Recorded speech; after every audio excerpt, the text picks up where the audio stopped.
What is up, everybody, and welcome back to another episode of the Run It Up podcast. You know, I got my guy with me here today, Jalal Sandy. 3 weeks in a row. Proud of us. Oh, This is man. this One is step streak. at a time. Yeah, this is a streak. So we're gonna keep this going. Make sure you guys subscribe to Run It Up podcast everywhere podcasts are found. Leave the 5-star rating and review. You can follow us on Twitter at Run It Up Pod.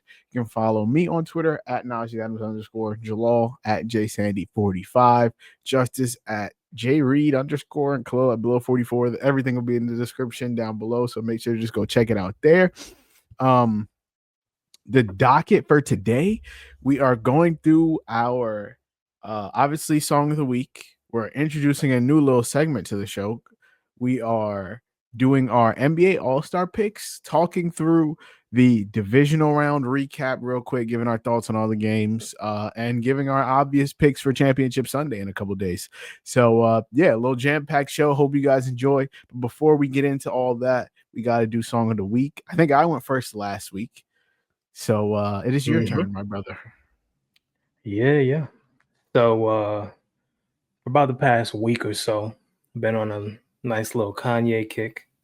Happens every year.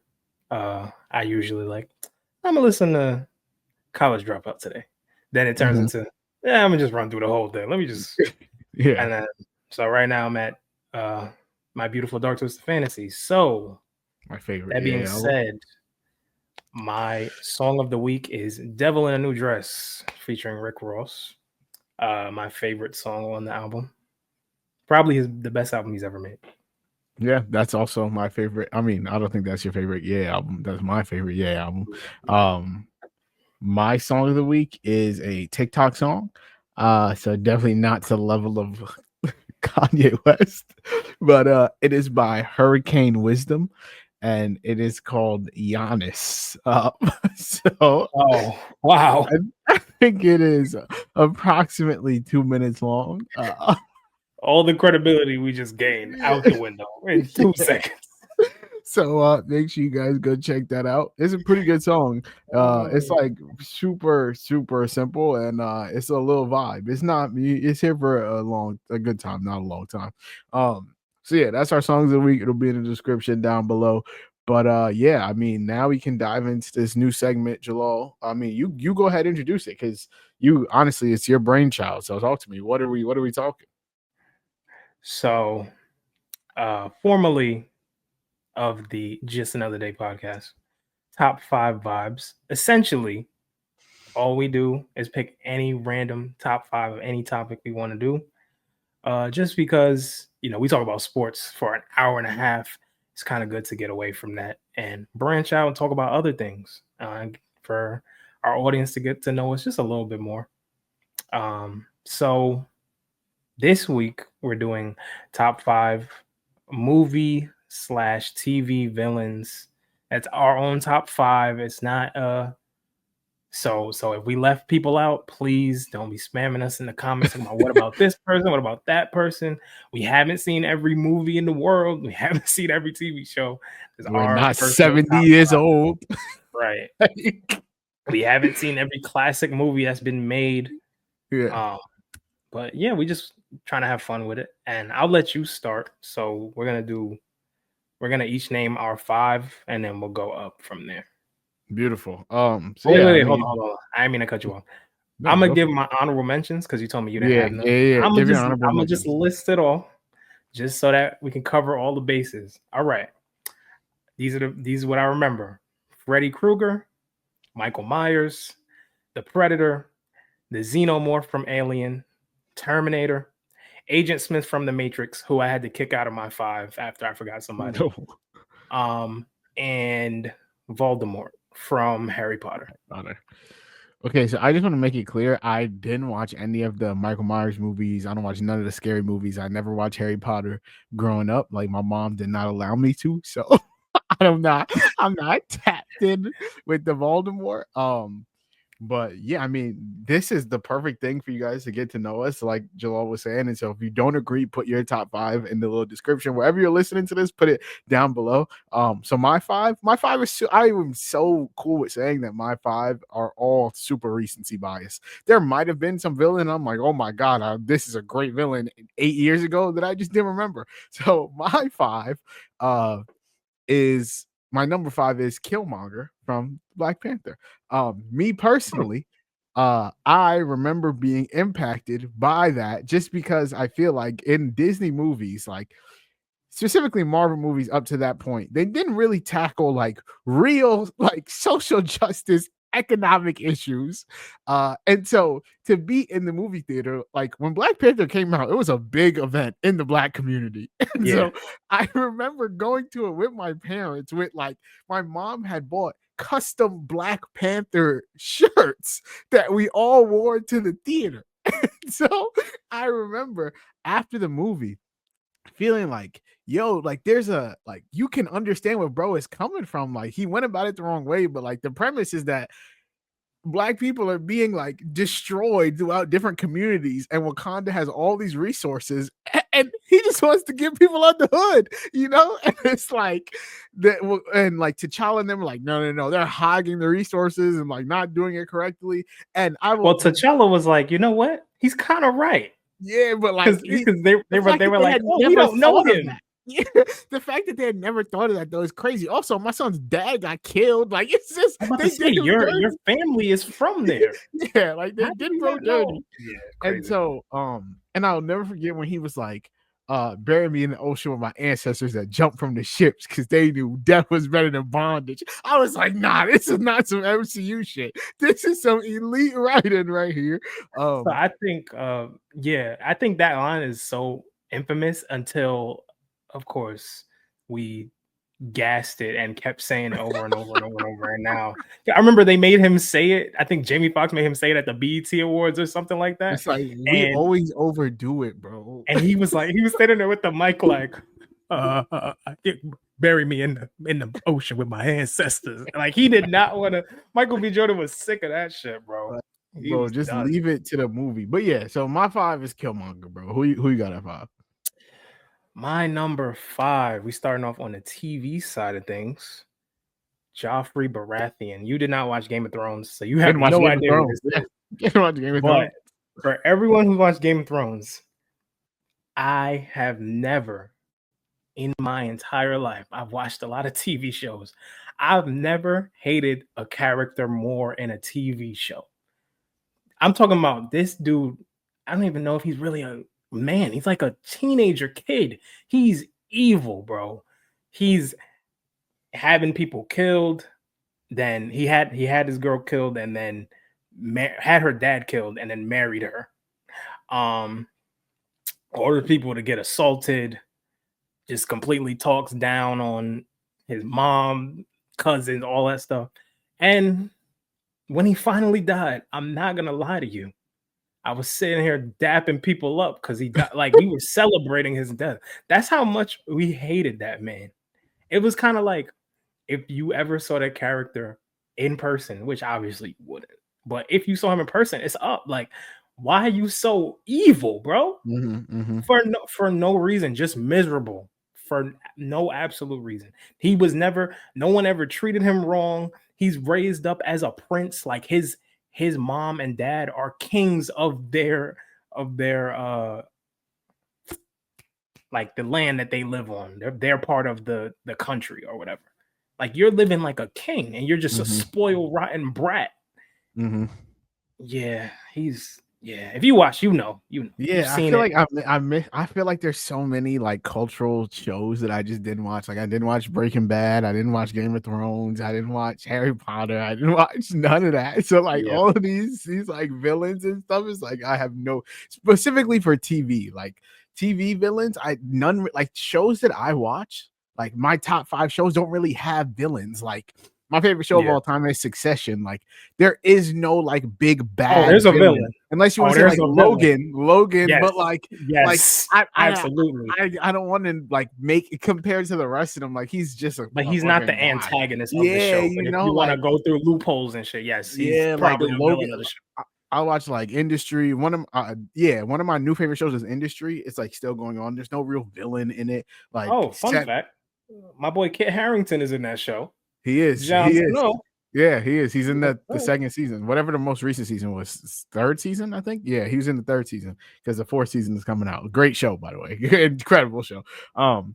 My number 4 villain, also an MCU villain, is Loki. I think just in like pure character arc from when we first see him to the end of the Loki Disney Plus show, like TV show, like I think outside of Captain America and Iron Man in the MCU, he has the most complete character arc of any single character in the MCU, like the Marvel Cinematic Universe. Like to see where he comes from, obviously, like that version of him dies, and then you get the like variant version of him that goes on to go through the Disney Plus show. But like to go from that to where he is now and like see the ups and downs and the loss and just like the character development there, and to like really complete his character arc really made me feel like, all right, this is a fleshed out villain that you have like been through hours of just content with, like full, like 4 full movies with an 8 episode, like just so much time spent with him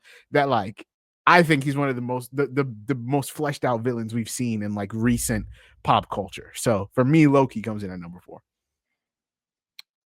That's a good one. That's a good one. Thank It's you, crazy. As we're doing this, I forgot someone, so I'm gonna cheat at the end and put him like 1B. But that's all right. My number 4 is Gustavo Fring from Breaking Bad, played by Giancarlo Esposito. I knew it. Listen, man, listen. So it's like I think I have him on here just because he is a villain for sure, but his acting, like his job in the role was so fantastic. Like he used to do vile things. Like he was very calculated, but he used to do vile things with a straight face. Like you see him, he owns a chicken restaurant and he's the owner of the manager or owner of the restaurant. He's always got a suit on. When you see him outside of all of the drug stuff, he's dapper. And then even sometimes outside of that, he's always got a suit on. And I could have easily put Walter White. I could have easily put Walter White on this list. But I think that he was still the protagonist of the show. Like he is the main. He ended up being the own villain of his story. But I think in the grand scheme of the show, Gus was the guy that Walter had to get by to be the top dog. And to this day, I've never seen a greater death scene than Gus Fring's death scene. And on cue, as he's about to die, half his face is blown off. He fixes his tie and drops dead. Like the writing on the show, the special effects, the acting, fantastic. That's one of my favorite shows ever. I need to do another rewatch. Gus is my favorite character in the entire show. I don't want to spoil too much for people that haven't watched, but if you watched, you already know. Word. Yeah, see, I just missed out on all of it. But I mean, I think it's still on Netflix. It is totally, but now I feel like it's just too late to watch it now. It's never too late, brother. My number 3 is also another MCU villain, and the last that is on this list for me. It is the one and only Thanos. I feel like for me, low. My top 2 are like I couldn't find another like 2 for them. Thanos for me, number 3. I mean, to go through 10 years like waiting for this one villain and like see everything that has worked up throughout the entire Infinity Saga to get there. From when you first see him at the end of the Avengers end credit scene, like I'll do it myself, to like when he comes down and like I like it to this day. Infinity, or I guess Endgame, is the most like the best theater experience I've ever had. Like is Endgame. is Endgame. But even Infinity War, like I remember walking into the theater and everyone just being like, yo, I don't know what is about to happen, but we know Do you there's a remember part two. walking out, bro? Walking out, I was That might have been the saddest I've bro, ever been walking bro. out of the movie theater, bro. Because bro, they do the Thor comes to Wakanda, smokes, does like has that full entrance scene with Rocket and Groot on him, and then he Yep. throws the thing at the end, and he's like, I told you you'd pay for that from the beginning of the movie. And then he's like, you should have, and then he does the snap. And bro, I remember a real gasp in my movie theater, like and then you see Yeah. Bucky collapse into the. I was like, "Yo, nah, bro." And you see Mind blown. Spider-Man literally disintegrate in Iron Man's arms. I don't want to Yeah, go. bro. I don't want to go. I don't. Bro. I was like, "Yo, this is crazy." I was like, Like, nah, this is what? sick, This is cool, nuts. And then just bro. to get to the end of it, where he like in Endgame, and they do the whole like just the entire saga of what Thanos meant to me from age 9 to age 19. It's Yeah. just like It was longer than that. I think it was 8. I think Iron Man came out when I was 10, or it might have 10. came out when I was 10 9. to Yeah, 20. 10 to 20. Yeah, like 2008 to 2018, the 19. large chunk of my Yeah. like childhood to young adulthood was filled with when we get to this movie, and so like he has to be top 3 for me. Yeah, I feel you. I'm not gonna say too much because he's obviously in my top 5. I just not gonna tell you where. Number 3 for me, iconic villain. Honestly, out of everyone on this list, probably has the greatest arc as a villain. Darth Vader from Star Wars. Listen, to go from a young Jedi and basically turn into the darkest, most I don't even like I can't even describe like his presence alone. Like when niggas see Darth Vader on screen, they be shook, bro. Like in the movies, they be scared, but in the theater, like dudes be like, "Oh, it's Darth Vader." Like in the Obi-Wan Kenobi show that I didn't really like. It was okay to me, but Darth Vader's towards the end, and I didn't expect it at all. So when he comes on screen, I'm sitting there laying down like this. I see a black helmet. I said, oh shit. Every time he's on screen, bro, my eyes are glued to the screen no matter what. I feel like everybody loves Darth Vader, even though he's such a dark character. And Anakin, who was so hopeful in the beginning, he was nice as a Jedi, more skilled than most of the young ones. And then just to turn around and have this arc of being the biggest threat to the whole other side and being the face of the dark side of Star Wars. Pretty iconic. I know he's on your list, so I'm not gonna say too much because I know you want to go crazy. Yeah. I'll go into my number 2. Yeah, go for it. Since you just talked about him. My number 2 is Thanos. As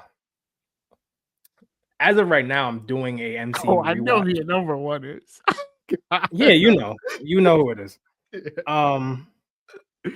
I'm doing an MCU rewatch, and the first time you see Thanos is right after Avengers, but then the first time you really see him is Guardians 1.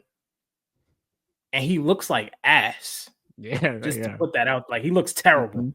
It's just a big purple blob with a big ass head.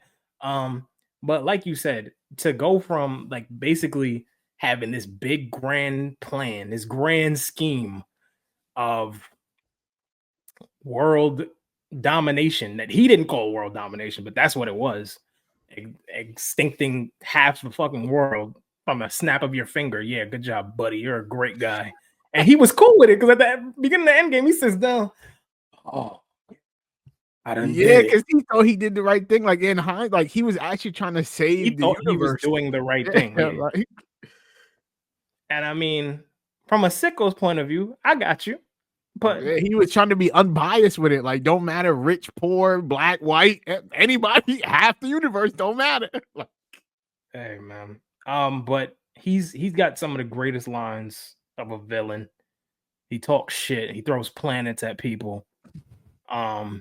He beat Hulk's ass, kills a couple people, and then on top of that, is still able to be loved by all the people that watched him in the movies that rooted for the other side. It's like everybody that watched the MCU loves Thanos, even though it looked like he was about to 1v100 Yeah.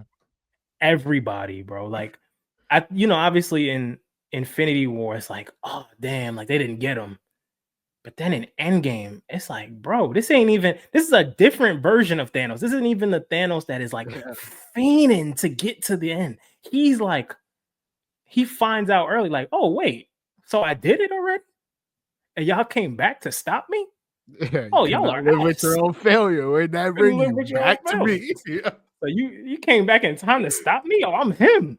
And then he Yeah. almost beat him anyway. Yeah. So like, but yeah, like you said, Endgame, the experience in the theater is nothing like it. And the movies honestly haven't been the same Yeah. since Marvel's gone downhill. It's just you don't get excited for the end credit scene. You don't get excited for maybe a preview you might see of the next Marvel movie that's coming out in 4 or 5 months or whatever the case may be. But yeah, Thanos is one of the goats, man.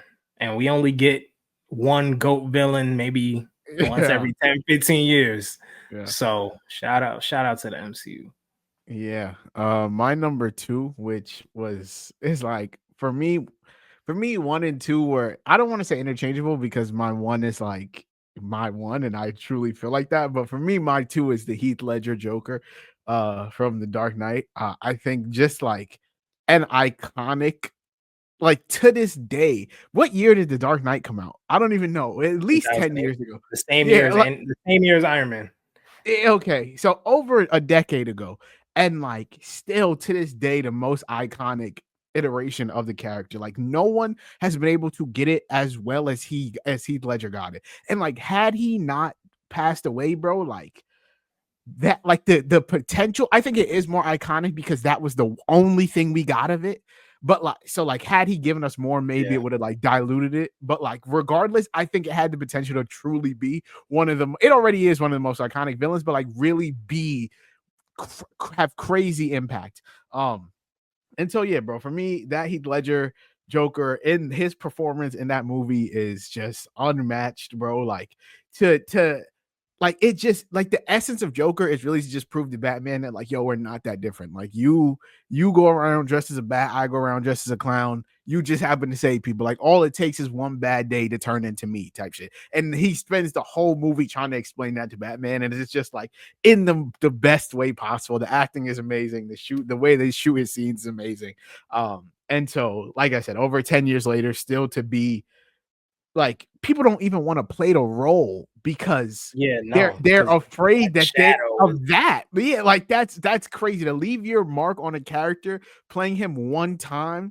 Like that's iconic shit. So he goes number two for me. okay. What's your number one? My number one is Darth Vader. I feel like just Yeah. throughout, like he's just like so iconic. Like between the like you don't even need to see him if you just hear the breath, just the like that's for that to be all you gotta hear to know what it Yeah. is like, all right, this nigga's different.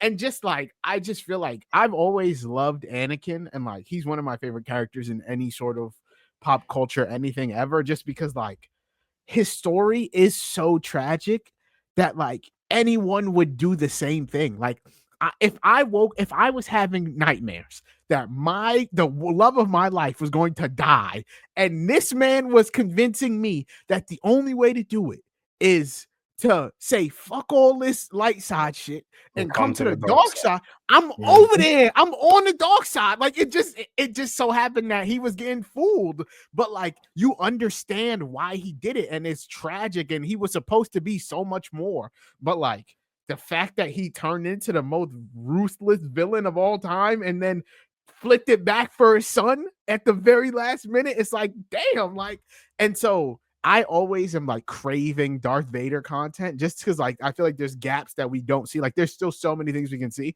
And so like in the Kenobi series or the Ahsoka series, both on Disney Plus, both pretty but like the Anakin or like Darth Vader parts of it are so fucking good. And so yeah, Disney Plus still milking my boy years later. But I think for me, he is the best villain in any sort of thing of all time. So that's my number one. You made a great case. I'm not gonna lie, and I think he's probably the most iconic villain of all time. That being said, my number one. Well, first of all, my 1B. I can't believe I didn't think of this. I'm so mad, and you about to be like, "Oh, 1B, Reverse Flash, Oh, from the Eobard Flash Thawne, series, yeah, bro." No, not even from the Flash, just in oh, just general. general, yeah, Like from the Flash series, Flashpoint movie, the animated movie, bro. He might be the greatest hater of all time.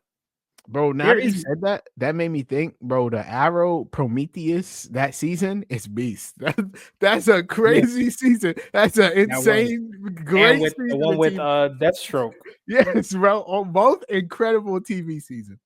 But it's But yeah, like, bro, I've never seen a guy that hated someone for no reason, just other than you're the other best speedster in the world other yeah, than like, me. yo, I'm gonna go And I back in just time and hate kill you and as a and baby. you can do whatever you want to try and save your mom, and it doesn't matter. Because guess what? I'm gonna come back and I'm gonna kill her again. And you're gonna sit here and you're gonna theorize and draw up all these plans. And guess what? I'm gonna do it again. Why? Yeah, Because I hate you. Why I hate you? I don't even know, bro. The greatest hater of all time, bro. He has no motivation. He has yeah, no reason. He has no logic. He just don't like you. It's healthy hate. That is the yeah, healthiest hate in the world. It's the Kendrick Drake hate. It's yeah. just healthy. Okay. I had to get that out. Number one for me is Joker. Not just Heath Ledger's Joker. Any iteration of Joker Yeah. that's not Jared Leto. So that's Heath Ledger. That's whoa. Not Joaquin Jack Phoenix. Nicholson either, I guess. You rock with I'm thinking about the all the Joaquin animated ones. Phoenix. The I'm thinking about the all the animated ones, like from the Arkham game series, from Batman animated series, the old Batman. Like Joker as a character to me is the greatest iteration of a villain, Mhm. despite him not being as iconic as a Darth Vader or But as still pretty some of these. iconic, you know. Like I argue, he's like No, the he is. second most iconic villain. But I would say like Star Wars is the most popular movie series of all time. So of course, the villain and hero of that story is going to be the most popular, most iconic. I think a lot of people um threw shade towards like superhero content when we were younger and like even before that, and then I guess the Dark Knight series, the MCU kind of open people's eyes to, okay, maybe it doesn't just have to be nerdy geeky stuff. Like this is pretty cool content, but for the like you don't got to read a comic book to figure out a story or to read a story. Everybody just wasn't down for that. I just think Joker is such an interesting character. He doesn't um he kills a lot of people. He just doesn't kill Batman. And Yeah, yeah. Batman don't he's like kill him. look look, I'm not gonna kill you because I need you. He's like, you complete me. Yeah. Like if like without you, there's no me. Like I need Mhm. you so that I can create this He just chaos. love He's the an game. agent of chaos. He He just just love the loves game. making chaos, and he know Batman gonna come chasing after him after he do Yeah, some wild stuff. He gonna watch Batman smoke his goons outside, and he's yeah. gonna be sitting there in his chair, and he's gonna enjoy every single moment. And I think Heath Ledger's performance um definitely enhanced people's love for the character.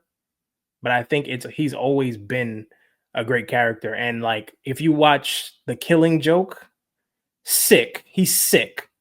He does a lot of sick things. He shot Commissioner Gordon's daughter and she turned into the Oracle. Like he doesn't really care about anything except causing chaos. And yeah, that is our top 5 vibes. I like your list. Appreciate it. I like my Appreciate list a little bit better. it. You need to watch some more TV shows, my Yeah, boy. I gotta watch more You need to watch some iconic TV television. shows. I just gotta watch Yeah, more. number 5, more I got an MCU villain. Number 3 is also MCU villain. I gotta watch more TV shows with real thought out villains instead of just like normal humans. But yeah, that's our top 5 vibes. Let us know how you feel in the comments down below. Tell us your top 5 TV/movie villains. And that'll move us on into our NBA All-Star picks. And so the way that this works, yeah, the way that this works, we chose our starters and reserves for the East and West. We have not shared them with each other, but the format of it is the starters are 2 guards, 3 forwards, so it does not have to be a center like usual. And the reserves are 2 guards, 3 forwards, 2 wild card, which is basically any position. So that's how that goes. I didn't know that. Yeah, it's 2 I was guards, looking for it, but I 3 couldn't find it. forwards, and 2 wild cards.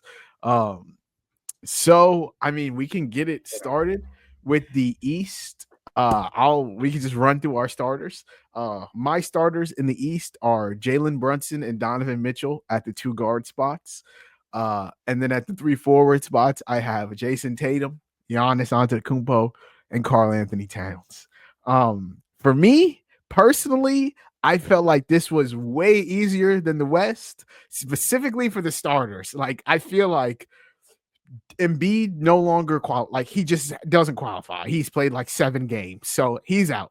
Paolo, even though I wanted to put him in here so bad because like he doesn't qualify. One of my forwards, like I put him in there, but I'm like, okay, like you're in here because Paolo has only played approximately 11 games. So, that's why he didn't make it. I didn't find, just a spoiler alert, my honorable mentions, including reserves, are Paolo Embiid, Tyler Hero, and Bam. Neither of them made it for me. I'm sorry. I know you considered Bam?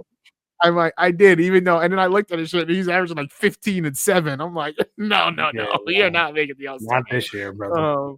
And Damian Lillard also did not make it for me. I think in real life, he probably will make it. But for me personally, if I'm filling out a ballot, he is not on mine. So those are my starters. Who did you have starting, bro? We have the same exact starting lineup. We know ball. Listen. Yeah, we know ball. Jalen Brunson's the best guard in the East. Giannis is the best player in the East. Tatum and Cat also deserve to be in the starting lineup. Cat's having the best season of his career. Jason Tatum is averaging 27 for like the 5th straight year. And Donovan, the hardest one for me was Donovan Mitchell because I almost put LaMelo there. But I feel like when your team is the number 1 seed, you gotta be a starter for your conference, and you're the best player on that team, and your stats aren't bad. Like, he's not having a bad season. His scoring numbers are down, but all in all, he's an all-star. He's an all-star every year. So I didn't know that the bench was whatever. 2, you said like 3 guards, 2 forwards. 2 guards, 3 forwards, 2 wild card. Yeah, I got mad guards on my bench. It's all right. I'll make some adjustments right now, which means I gotta kick somebody out. But you can go ahead with your reserves. Bet. So yeah, I mean, I think I totally agree with you on the starters. And the only one that was like kind of iffy for me was Donovan Mitchell. But for me, it was between him and Darius Garland and Cade Cunningham. And if I'm going between him and Darius Garland, like, say what you want. Darius Garland's having a great year. I think on every opponent's scouting sheet, Donovan Mitchell is the number 1. We must stop this guy.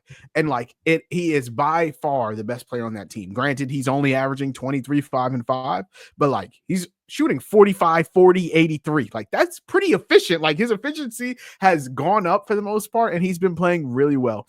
So my reserves, my 2 guards, are Darius Garland, as I just mentioned. Not to say that he's having a bad year. He's averaging damn near 50, 40, 90. Like, when I was looking at this, I was kind of mind blown. I didn't notice he was this efficient, but he's putting up 21, 7 and 3 on 49.8% from the field, 43% from 3, and 90% from the free throw line. So like, he's 0.2% from the field, all having a 50, 40, 90 season. And Cade Cunningham. I think for me, Cade is putting up 25, 9 and 7 on a Pistons team that I think was by far the worst team in the league last year, and right now is the 7th seed and has 2 less wins than the Milwaukee Bucks. So like, and that is all because Cade Cunningham is who he is and has really come into his own. And so for me, Cade makes it. Those are my 2 guards. My 3 forwards are Evan Mobley. It's kind of crazy that one team has 3 players, but like the East's talent really isn't crazy. And like Evan Mobley's having a great year. Jaylen Brown, he's also having a good year, kind of like unspoken, but like he's been solid all year. And Pascal Siakam. For me, I wanted to put in someone from the Pacers because right now they aren't having a crazy season, but they are the 5 seed. And I think Pascal Siakam has been the best player on the Pacers this year. So that's why I threw him in there. He's putting up 27 and 3 on 52, 41, 75 splits. Like pretty damn efficient. And like, I just think someone from the Pacers deserves it. So I put him in. My 2 wild cards, Trae Young, LaMelo Ball. I think everyone's I don't know if LaMelo's going to make it in real life because the Hornets have 11 wins, but like I think by far he's one of the 5 most exciting players to watch in basketball, and he's putting up 29, 8 and 5. Now, his efficiency is dog shit. 42% from the field, 34% from 3, 83% from the line, but like he is literally all they have. All 11 wins they have, I would imagine he's played in all 11 and has had 30 in all 11. I have no clue if that's true or not, but like they go as far as he takes them. Like their second best player is Miles Bridges because Brandon Miller's out for the rest of the year. They just traded Nick Richards. Like, he is everything they got. So like 11 wins, hey, that's good enough for me. LaMelo Ball and Trae Young. Trae Young, 23, 12 and 3. He is also a dog shit efficiency.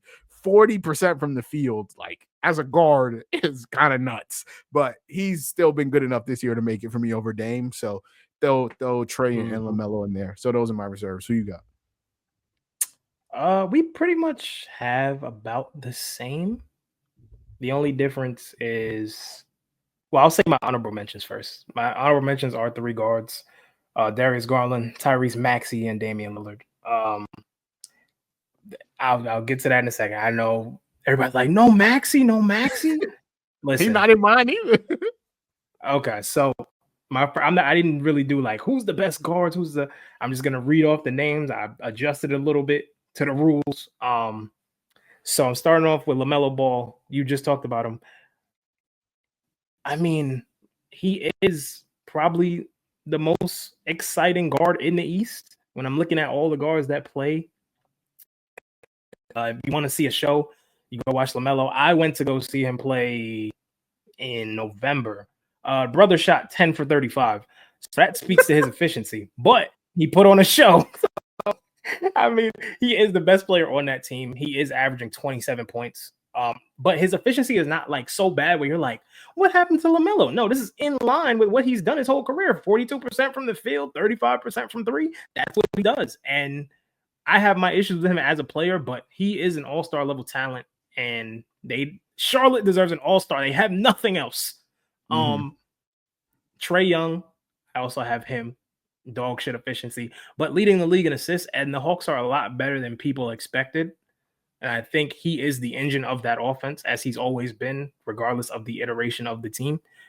I think his shooting numbers will get better. He's not a bad shooter. He takes a lot of bad shots, but I think his numbers can get up to 44% and 38% from 3. I have Evan Mobley as well, Jaylen Brown as well, Siakam as well, and Cade Cunningham as well. I think I want to speak on Cade Cunningham real quick. He's made Detroit Pistons basketball relevant again. Like, I know Detroit got the Lions, and that's all they talk about, but when's the last time you like, yo, the Pistons? I'm about to sit down and watch a Pistons game. Like they're you got kind of fun to watch. And they are fun to watch, and they're trying to get Zach LaVine.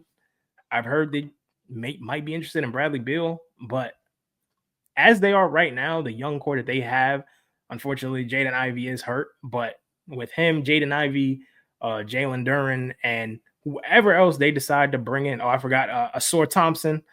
He's also solid. Whoever they decide to bring in next, they can go get a star and add it to that team. But Cade, this is the Cade Cunningham we've been waiting for. This is the number one pick from his draft. I've seen him on Twitter be called a fraud. I've seen him on social media called a bust. He hasn't played. He's been hurt. He's already played 39 games, which he's on pace to play a career high in games. Every season, he's had a season-ending injury. And finally, he seemed to be putting everything together. His turnovers are down. He's averaging a career high in assists and points.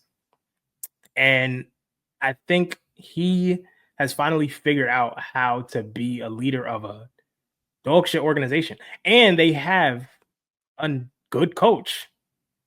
I can't remember who their coach was before because he was so. I think it was Monty Williams. It was Monty. He was ass. Yeah, it was Monty. He was ass. He was putting Isaiah Stewart and Jalen Duren out there together. Pot roast, whatever his nickname is. Pot stew, roast stew, whatever. Whatever his name I think was. it's beef stew. Beef steak, beef stew, yeah. Pot roast. And then my final all-star. This was a very tough decision. I had to decide between this person, Maxey, and Garland. And I almost picked Garland over the three of them. But it ain't happening. Tyler Hero. Yeah. Welcome to your. And it's not like I'm being unreasonable, sir. Tyler Hero is having the best year of his career. Yeah. No. He was in my honorable mention. He's been the best. He's been the best player on the Heat by far. Jimmy Butler has not been there. But Tyler Hero's averaging 24 points, about 6 rebounds, 5 assists on 48% shooting from the field and 41% from three. With the amount of shots he takes a game and the type of shots he takes, he has been one of the best pure shooters in the league all year. He's playing on a team that's going through turmoil, losing their best player who just wants out. He's trying to sour the locker room. They had to suspend him twice. That's how bad it is. They're like, bro, you're not even coming on a road trip. You're done. But I think for me, I'll just go on a little rant here. I remember in the bubble when everybody was like, Tyler Hero's the next up. I was one of them. It's like, yeah, he's next. That was our first round pick. Kentucky guards, you already know. And then it took a while. And he was the first name you saw in trade rumors, the first name you saw in trade machine screenshots. He was the first bubble guppy. He was everything. All the slander that Miami got, he was a part of it all the time. And then he had a song name after him, which made it even worse. And he put all of that aside. Right. He put all of that aside. He's gotten healthy. He's only missed one game all season. And he's playing the best basketball of his life. And right now, he's the best player on the Miami Heat. And I think he should be rewarded for that. And I think Tyrese Maxey also has a good case. He's playing on the Sixers, who literally have nothing. Joel Embiid is rubbing his knees every night to go to bed. Darius Garland has been phenomenal. His numbers don't really tell you how good he's been. He's been very efficient. He's back to averaging his 21, 22. He doesn't really turn the ball over. And he's an excellent, excellent facilitator. Damian Lillard, he's still one of the best guards in the league. I didn't put him on here because his numbers are a little bit down from last year. And I mean, I feel like he's going to make it though. He's absolutely going to make it. I feel, yeah, like the coaches will pick Trae Young ain't making it. Trae Young ain't making it. So I don't think LaMelo is making it either. So you think it'd be Maxey and Dame instead of LaMelo and Trae? I think it'll be Garland, Cade, Mobley, Jalen, Siakam, Dame, and I think Trae will make it. Dame and Trae. I don't think Maxey makes it. I don't think Maxey or LaMelo make it. No. So LaMelo, Hero, and Maxey don't make it. No, I don't think so. I think the media loved him some Damian Lillard. They do. They're gonna throw him in there. I think the media is gonna think that LaMelo is a chuck, and I mean he is, but like I'd rather have LaMelo, who is willing his team to win nightly, than I thought they loved him though. he I has thought the I media think he loved him. has the most like fan vote, but I don't know. The media might be like, buddy, your He has team the has most 11 fan wins. votes for guards. He's number one. Yeah, Like that's the third crazy. returns, he was number one over Donovan Mitchell, Damian Lillard, Jalen Brunson, Trae Young, Maxey, Yeah, Cunningham, all the guys that yeah, we just named, and Jordan Poole's on here, yeah, which yeah. is crazy. So I don't know. I think I'd probably say LaMelo won't make it because they like to pick and choose when wins matter. But like, yeah, I think they'll be like 11 wins. You don't get an all-star. Okay, cool, whatever. Do you think wins matter more for your all-star selection or for your all NBA selection? I think all NBA, all star. Who cares? Like we're playing a 3-on-3 tournament or whatever. It's like a 3 teams split up a game to 3-team 21 or tournament to something. 40. Yeah, They playing to 40. yeah, Like, yeah, I don't yeah. know. Like come on, bro. And that don't matter if you got wins or not. Like come on. I want the most exciting players playing the game. I would rather see LaMelo taking one-legged threes than see the same Dame half-court shots we've been seeing for 8 years. I'm not gonna lie, bro. That game I referred to, I saw him take about 12 of them one-legged threes. He probably made about 3 of them. And it's like after the guy next to me is like, God damn, stop shooting the ball. Like the whole crowd is singing this shit. Like, yeah, it look pretty when it's going up, but it's a brick coming down, bro. Yeah, nah, he is the most like he plays a different sport half the time. But no, we could move to the West. I feel like the West just has so much more talent. This Specifically is tough. because like a lot of the best players in the East, or at least 2 or 3 of them, did not. Like Jimmy Butler didn't play. Joel Embiid didn't play. Paolo barely played. So it's like, okay, that's 3 of the best players in the East just not playing. And so we move to the West. I mean, there's 2 locks is Shea and Jokic. One of them's winning MVP, so they had to I be think in there's there. 3 locks. Ooh, I'm interested to know who your other lock is because I struggled with. So one of my guards is Shea, one of my forwards is Jokic. The other guard and the other 2 forwards, I was kind of like, oh, yeah, I don't know, but I ended up going with Shea. Anthony Edwards is my 2 guards. That's my backcourt, and then my front court is Anthony Davis, Victor Wembanyama, and Nikola Jokic. Those are my 3. I don't know the last time LeBron or KD didn't start an all-star game, but this gonna be the first year. For me, I feel like Shea and Jokic, no explanation is needed. They are currently the 2 best players in the NBA. I was between Ant and Steph Curry for the second guard spot. I was looking at team success. That was going to be my tiebreaker. The Warriors literally have 1 less win. So like that doesn't do anything. They have 21 wins, the Wolves have 22. Their stats are damn near identical. And for me, it came down to games played. How much have you played the sport? And Ant has played at least 10 more games than Steph Curry and 500 more minutes than Steph Curry. So at that point, I'm like, okay, you deserve the starting spot there. Anthony Davis, I feel like he's been one of the 10 best players in the NBA this season. I think he's the best player on the Lakers. I think we ask him to do significantly more than most superstars are asked to do on both ends of the court, outside of maybe Giannis. And I also think that he hasn't been as great defensively this year, which is why like we are kind of have no identity because our identity used to be like, damn, they might look shitty on offense, but at least they got rim protecting Anthony Davis. And even now he is like, so take that away. And it's like, what are the Lakers? And then Wemby. Wemby has single-handedly destroyed the Spurs rebuild. The rebuild is over. It's like they're going to be competing in the next year and a half.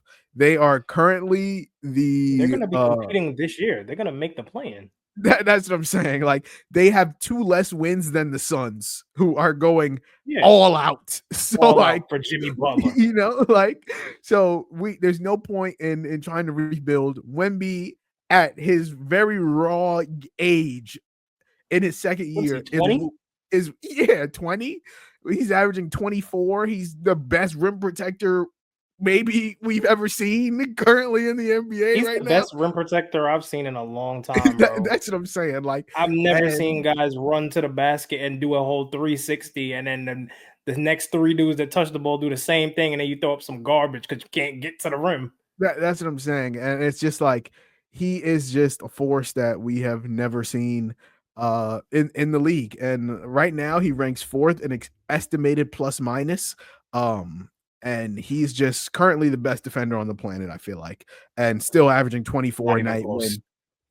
so I just Yeah. think that he's maybe a year away, maybe 2 years away from dominating MVP votes. So let's just give him the All-Star now. And so that's my starters. Who you got? So my starters, I said I had 3 locks. Jokic and Shea are non-negotiables. You got to put them in there.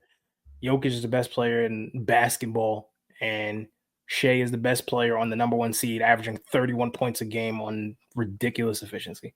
Yeah. He might be the second. He might be the second best player in the world. Mhm. Like those might be the 2 best players in the world. The third lock for me is LeBron. Come on, bro. You know, I mean, LeBron, yes, as long as LeBron is in the league, he will start. Kobe started. He got him and Tim Duncan got picked to be starters, and they weren't even healthy to play. Yeah. I mean, I think that the whole starter thing, I'm sure LeBron will start, right? It's not like Yeah. So were you picking the best 5, like the people that you thought? I was just picking like what I think what I would do, but like I think LeBron will start, and I think like it doesn't necessarily matter because like when we look back at people's resumes, it's not like he had 8 He all-star was a starter. starters. Yeah, it's Yeah. just like he had 17 all-stars. So that's cool. Maybe LeBron starts. It was weird to me. Like I'm like LeBron off the bench. Yeah, Don't even sound right, bro. I know. So like I have Shea, I have Jokic, I have LeBron, and then my other front court player is Kevin Durant. Mm, Despite the Suns' mediocrity, Kevin Durant's having a pretty damn good year, he is. averaging He's having a damn 27 good year. again on nonsense efficiency, had like he's been doing his entire career. And he's been healthy for most of it. And I think it's I mean, maybe I became victim of the you gotta start LeBron, you gotta start KD. I tell you who I didn't start, Stephen Curry. Yeah, Steph Curry's having one of the worst years of his life, bro. Like I'll get to it in the bench, but I mean, I picked Anthony Edwards as well. I think I was between Ant, Harden, and Booker. And I think Ant is just having a better season than the both of them. I didn't realize how bad Booker's efficiency was this year Yeah. until I looked at his stats. But I think Ant's been the best 2 guard in the league this year. Not that that's saying much because Donovan Mitchell's been playing well, but not better than Ant, and Devin Booker hasn't been particularly good this season, and he's been hurt. So, yeah, the best 2 guard in the league deserves an all-star starter spot, in my opinion. Yeah, and he's really taken a leap, like with his ability to shoot the 3 ball. Like he's shooting difficult shot. It's not like he's shooting the open shots. He's shooting difficult shots, taking like Contested 10 shots. threes a game and making like 43% of them. Like that's fucking yeah. good. Like that's crazy. So yeah, we for the most part we don't. I think I have most of the people. He's taking 10 threes a game and he's shooting 43% from 3. That's like Steph Curry shit. Yeah, like that's elite. So my reserves, my 2 reserve guards are Steph Curry and Kyrie. My reserve forwards are LeBron, Kevin Durant, and Alperen Sengun. And my wild cards are both bigs, DeMontis Sabonis and Jaren Jackson Jr. I so badly wanted to get Jalen Williams on here. I feel like the Thunder deserve 2 All-Stars. It's just like the West is fucking stacked. The West is stacked, bro. The West is fucking stacked. Like John Morant doesn't make it for me. James Harden didn't make it. De'Aaron Fox didn't make it. Devin Booker didn't make it for me. Like a lot of guys who you typically think are top 20 players did not make it for me. I think Steph and Kyrie is pretty I was between Kyrie and De'Aaron Fox. For me, I just ended up going with Kyrie because he is crazy efficient this year and has had to pretty much carry the Mavs for the majority of the season. Because Luka's been out for most of the year. Now they're missing Derek Lively. And they're still sitting at the 7 seed. They're literally a 1 game back of the 5 seed without Luka, and that's pretty much thanks to Kyrie. So he makes it in there for me. I felt like the Rockets being the 2 seed had to have an all-star. Like it's not Jalen Green. Alperen Sengun is the best player on the Rockets, so he makes it in for me. Jaren Jackson, as the Grizzlies are the 3 seed, I feel like he's been the best player on the Grizzlies this year. For what they ask him to do on defense and on the offensive end, he's taken a step. I feel like he's been really, really, really good. And then Sabonis puts up fucking crazy numbers, leads the league in rebounds every year, damn near averages a triple double on crazy efficiency. Like it's just like he goes heralded, but like he's a damn good player. And then LeBron and KD, I don't need to explain it. KD's KD. LeBron's 40 years old, fucking putting it on Jonas Valanciunas' head on a nightly basis. So I think he makes it for me. And yeah, those are my reserves. It sucks that I couldn't get Jalen Williams in here. I tried everything I could, but he just didn't make it for me. So your honorable mention was J-Dub and who else? J-Dub, Ja, De'Aaron Fox, Devin Booker. Okay. So my honorable mentions are Kyrie and J-Dub. I'll start with my bigs. Wemby, generational talent. He's already it's crazy to me because I feel like he hasn't even scratched the surface of what he can be on both sides of the ball. Like I think legitimately he could average 30 while leading the league in blocks and rebounds. and leading the league in rebounds, yeah. And possibly being a triple-double threat because he can pass the ball as well. So it's like he's the best young star in the NBA by far. He's already a top 15, top 10-ish player already in his second year. And the Spurs are relevant again. They were irrelevant for quite some time. Their best player at one point was Keldon Johnson. I'm glad those days are over. Yeah. And shout out to Wemby, man. All the pressure that was put on him coming into the league, he's lived up to all the hype and honestly probably exceeded some people's expectations. My second big, Anthony Davis. I think the Lakers can't go without 2 All-Stars. They are the entire Lakers, LeBron and AD. I could have made a case like you did for AD being a starter. It was between him and LeBron for the starter spot. I think AD's having one of the better years of his career. Like you said, took a dip defensively, and the Lakers are kind of mid, but just you can't deny that Anthony Davis is an all-star. He wasn't an all-star last year. I remember that. He was not an all-star. I do remember that. But last year, I'm pretty sure Jaren Jackson Jr. made it over Anthony Davis. He did. But I think that was because he had such a high rise in his scoring output, and everybody was like, "Whoa, is he the best 2-way player in the league?" Like, come on now, Anthony Davis. And Anthony we Davis were like the 11 seed. They were like, "Yeah, relax, buddy." And then the rest, I'll just name the rest of my bench: James Harden, Devin Booker, Alperen Sengun, Domantas Sabonis, and De'Aaron Fox. I had a hard time keeping Kyrie off this list. I feel like in real life, he'll probably make it. They're probably gonna take Harden or Fox out, one of the two. And I don't think, you know how sometimes there's a team that's one of the best teams in the league and they don't have an all-star. Do you know why that is? Why?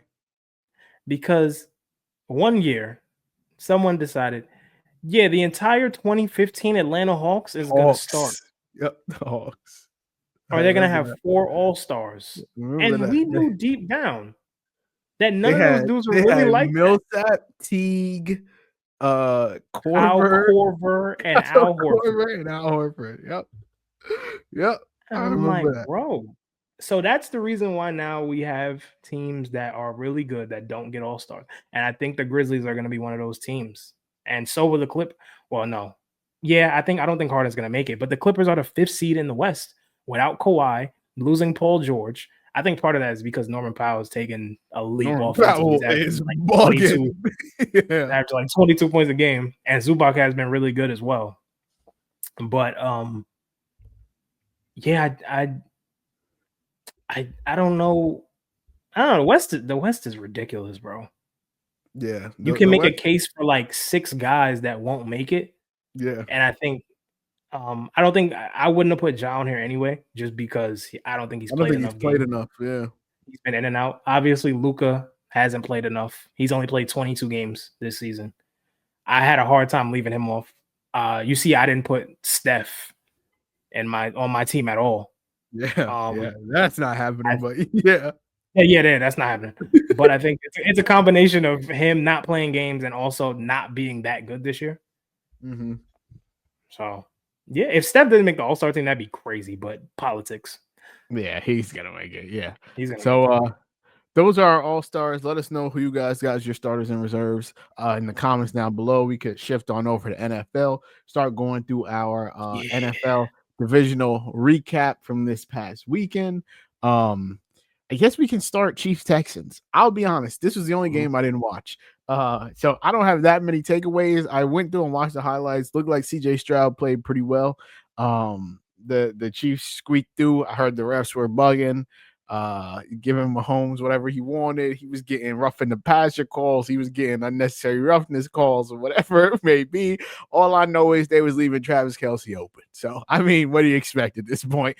So shout out to the Texans. Your season's over. And yeah, year 3, CJ Stroud coming too. What'd you think about this game? I actually did watch the game because I love the game. The Texans, they got a lot of work to do, man. Their O-line got absolutely obliterated all night. I don't want to hear shit about the refs. I don't want to hear about Patrick Mahomes flopping. He flopped a couple times. He did. Did they have like 8 sacks or something? Like they He were had killing 8 that or boy. 9 sacks. CJ Stroud is out there limping up and down the field. Like every time they call a timeout or it goes to commercial break, CJ Stroud is protect that man, bro. That's your franchise. Joe Mixon wasn't particularly good to me. Nico Collins, they pretty much had him under wraps. And after that, they don't really have anybody else. Xavier Hutchinson was dropping passes. John Mechie had a couple of nice catches, but he was dropping passes. They had this new guy out there who it was his first game of his career. Why would you do that to that man? I don't know why you would do that to him. But listen, man, here's the thing. I picked the Chiefs to be in the Super Bowl. So the bottom line is if you can't do the good things better than the Chiefs, you're not going to beat them. If you can't convert on third down, you're cooked. They are number 1 in the league in third down conversions. If you can't score off of a 3-and-out or a punt or any type of mistake that the Chiefs might make because they don't make many, you're cooked. And then you got Patrick Mahomes throwing Superman passes. What can you do? And then you leave Travis Kelce open, of all people. You're so worried about Noah Gray. You're so worried about, I think I said this exact same thing last week. You're so worried about Hollywood Brown. You're so worried about Xavier Worthy. Who's open? Travis fucking Kelce. Yeah, great job. So, I mean, listen, I don't think anybody picked the Texans to win this game.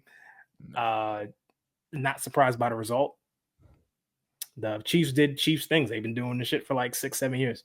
Yeah, I mean, he has started for 7 years, and he has made the AFC chip all 7 years. So, That's such a that's just crazy stat, fucking bro. People are like, ridiculous. "Oh, the glazing." No, that is crazy, bro. Yeah, bro, that's fucking nuts. That is nuts. The next game, Commanders Lions. I did watch this game. I was personally like, and like I'm a Jayden Daniels guy, bro, but like I was mind blown. Like this is one of the most No. biggest. Hold on. Save it. I got something to say. Hey, yo, Lions, rest in piss. Are you kidding me?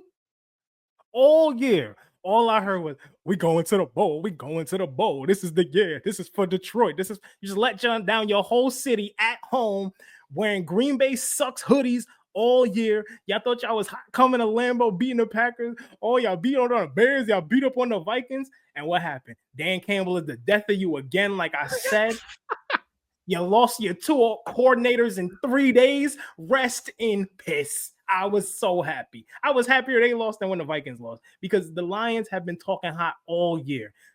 Xavier McKinney and Brian Branch and who's their other safety? The bum ass nigga. Kirby Joseph. Yeah, they've been talking hot all year.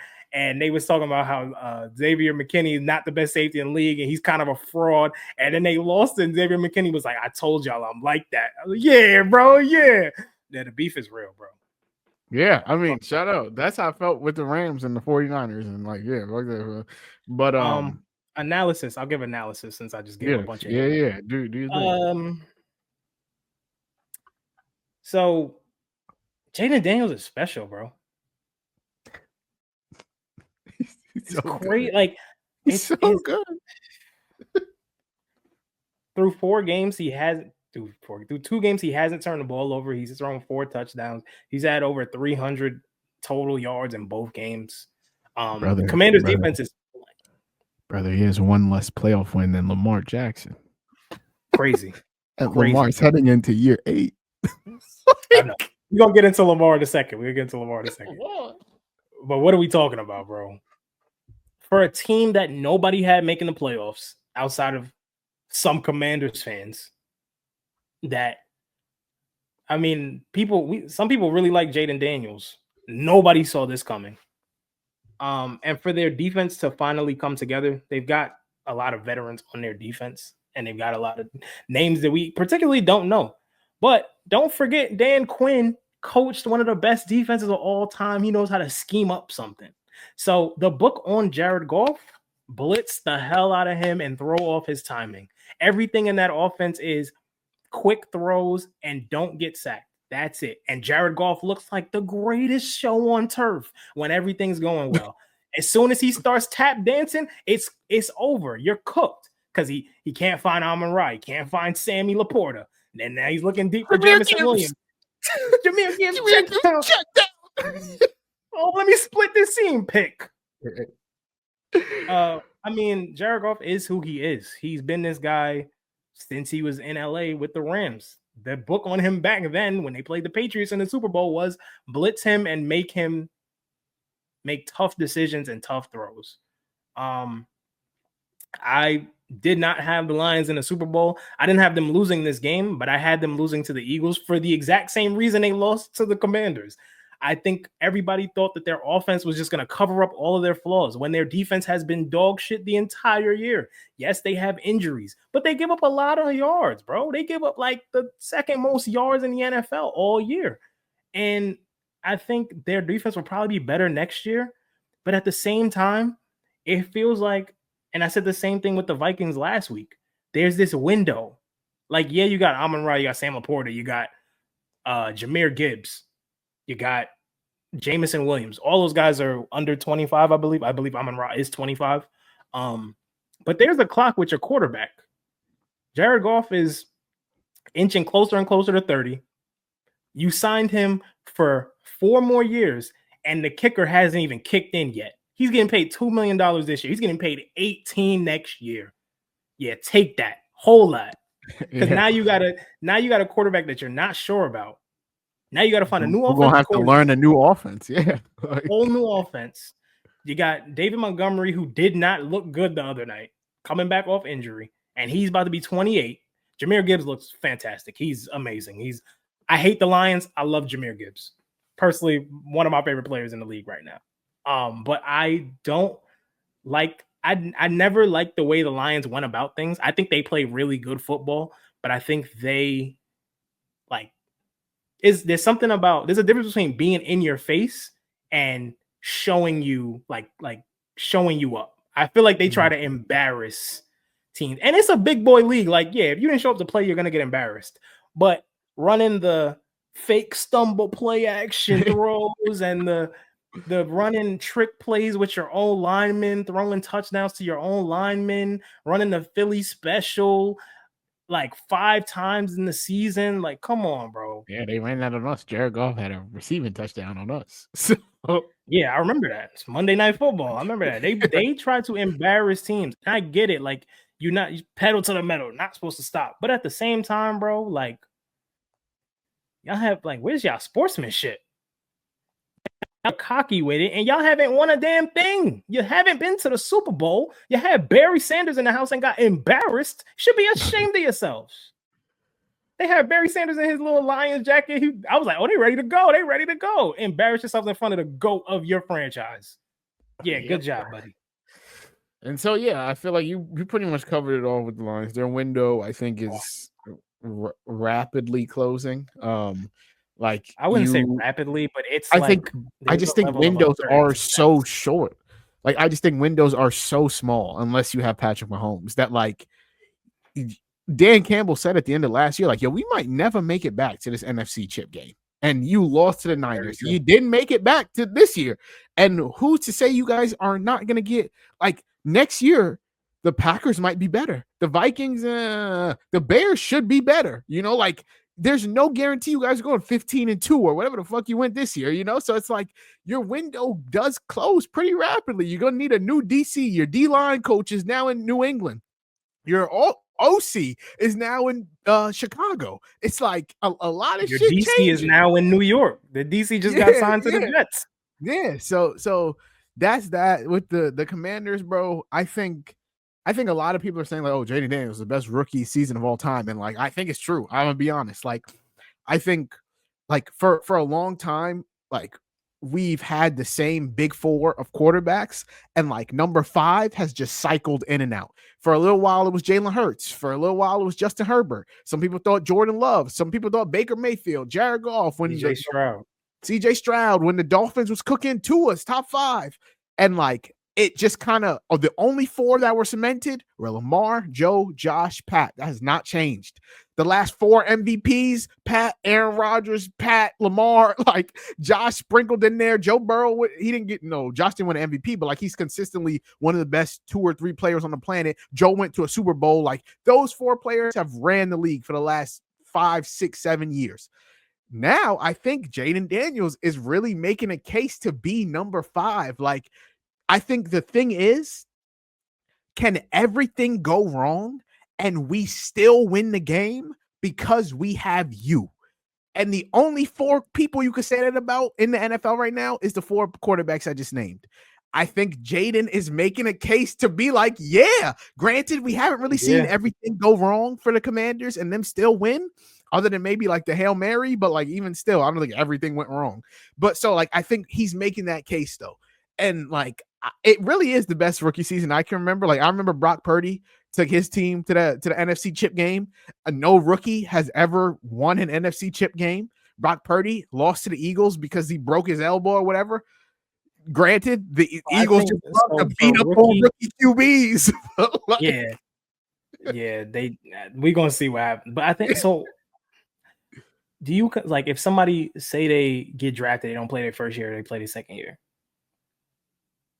Like their first year, because if we're talking about first year, it's by far Mahomes.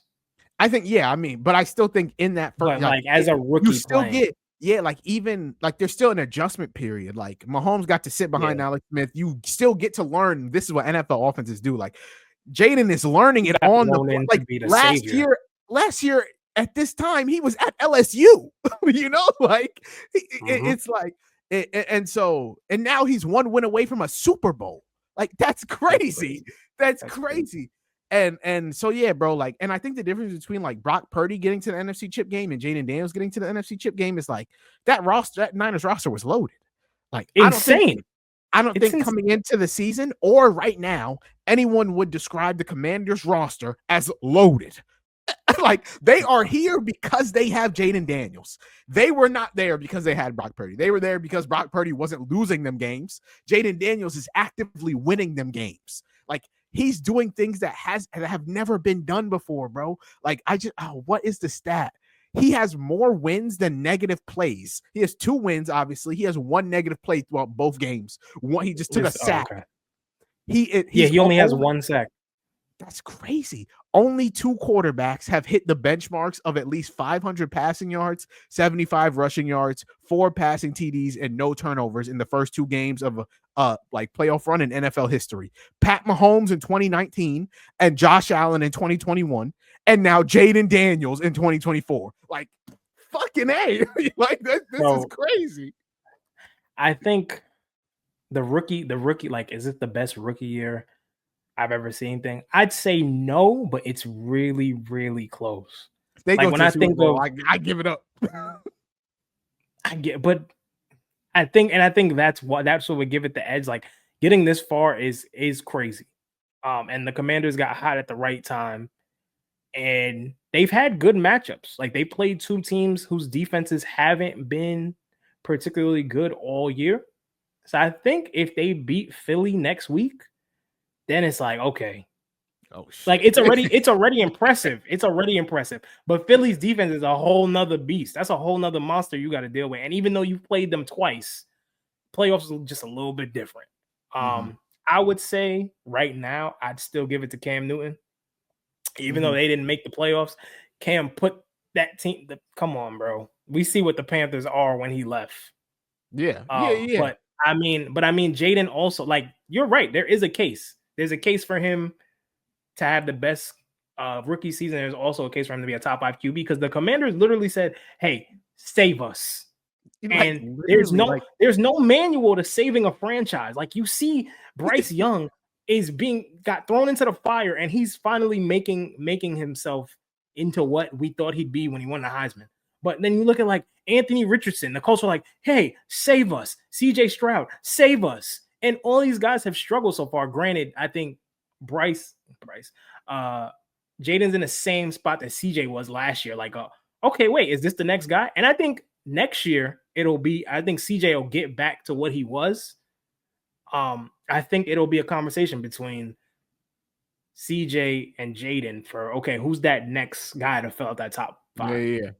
Yeah. No. And right now, I'll put him in the top 5 right now. I just think like this, I was mind blown, bro. Like, Lions were what was happening? A powerhouse. Like, Lions were unstoppable damn near this whole year. And then Jayden Daniels just walked in that pitch and they scored 40, whatever, 45, something. I don't know. As a perennial watcher of football, you and me both, I've seen a team that's had the best offense in the league and the worst defense in the league get smacked up at home in the divisional round. Who were they? The 15-1 Green Bay Packers in 2011. They had by far the best offense in the league. Aaron Rodgers had 45 touchdowns and 5 interceptions and 1 MVP, and they were coming off a Super Bowl. Everything was all peaches and rainbows and sunshine until the Giants came up in there and smacked them. It's something about having a defense when the playoff time comes around, because everything doesn't go right in the playoffs. Guys are studying you double time all week, especially if it's opponent that you've never seen before. You can't expect to walk into, especially when you're playing at home, to just, oh yeah, we got this. We didn't had it all year. We only lost 2 games all year. Yeah, now it's win or go home. And there's different expectations on you. I think there were way different expectations this year than last year for Detroit. Everybody was like, are they really as good as their record was last year? Like, it was a prove it to us. That's why them getting to the NFC chip was pretty fantastic. And honestly, they only had to beat the Buccaneers to get there. Wasn't that impressive to me. I'm gonna be honest with you. But I feel like when they play teams, well, so far in the playoffs, our TikTok got 7,000 views in an hour. Holy shit. We might be out of here. Hey, we gotta keep it going. But I think in this Dan Campbell era so far in the playoffs, they have 1 win. They don't have any significant moment. Their best win of these last 2 years. I mean, I think it is significant going into Lambeau Field and winning. That is significant. But winning when your quarterback throws 5 interceptions on the road, pretty significant. But then you got to do it again. You got to prove everything you just did in the regular season. You got to prove that all over again. That's what makes good teams great. That's what the Patriots did. That's what the Chiefs are doing. That's what the Steelers did back when they had Ben Roethlisberger. That's what the Colts had to do with Peyton Manning and the Broncos with Peyton Manning. Like, this is like, you have to continue to do the same thing you did in the regular season. That's the hardest thing for coaches. And that's why good coaches always get fired. And I think Dan Campbell's not on a hot seat right now, but if they don't get to a Super Bowl in the next 2 years, he's out of there. I just think like the talent in the league now at head coach, or like the minds of the coaches in the league, whether it be like tight ends coaches, special teams coaches, assistant passing game coordinators, is just so we just have so many bright football minds now that like the leash with these head coaches is short. Like if 2 years from now you told me Dan Campbell got fired, I wouldn't be shocked. It's like you don't see a lot of Harbaughs. You don't see a lot of Jim Harbaughs anymore, or John Harbaughs. You don't see a lot of John Harbaughs and Mike Tomlins. Like you just don't. Or Pete Carroll's. Before like them, it was Mike McCarthy. Like Mike McCarthy was the Green Bay Packers coach for like 11 years, 12 years. Yeah, bro. And then he got canned. Bro, the longest, I'm about to look up longest tenured head coaches. I want to say it's McCarthy and Harbaugh and then McVay. No, like right now. Saying like, oh, it's Tomlin. Oh, I think it's like Tomlin. I said McCarthy. Tomlin and Harbaugh. I think it's Tomlin, Harbaugh, and then probably Sean McVay, bro. Oh, no, Andy Reid. It's Tomlin's 18 years, Harbaugh 17 years, Reid 12 years, Sean McDermott of the Bills 8 years, McVay 8 years, Shanahan 8 years, Matt LaFleur and Zach Taylor. They've both been there 6 years, and then everyone else is 5 years, bro.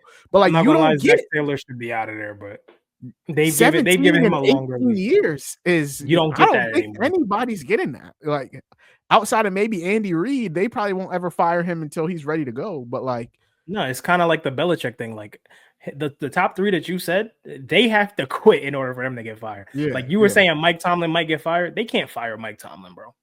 Which is like the same way like the Spurs can't fire Greg Popovich, and the Heat can't fire Eric Spoelstra. They just gonna have to decide, hey, I'm done. And so that moves us on to the third game. We have Rams Eagles.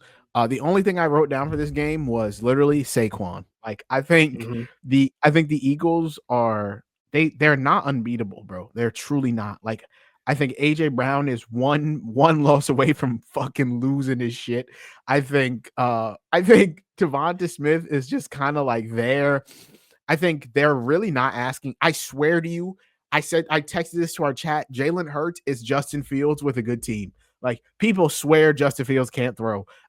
Like Jalen Hurts throws for 120 yards a game, and Saquon rushes for 220, and they win games. It's like, yeah, put Justin Fields in Jalen Hurts situation, and they're doing the same shit. Like I don't know if they're doing the same thing, but bro, I don't. What is Jalen Hurts? I understand where you're coming from.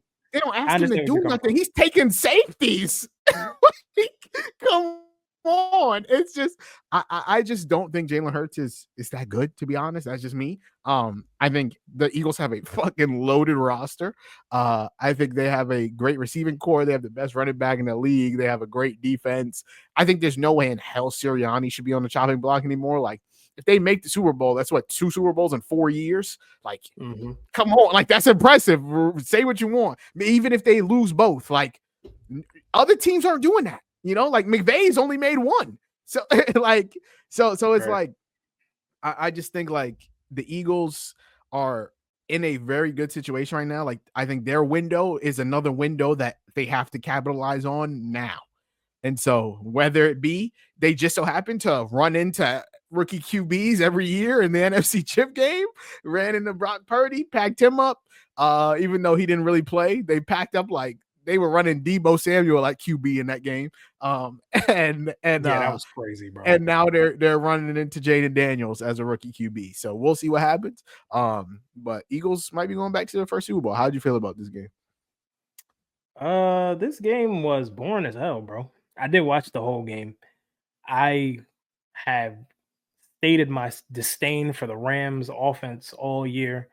they are not a fun offense to watch. I think Cooper Kupp might be out of there next year. They talked about like his future with LA. He's unsure. They don't really involve him in the offense anymore. And it's kind of crazy because it looks like they need somebody else to throw the ball to. And Cooper Kupp be open. And Stafford's like, Puka or nothing.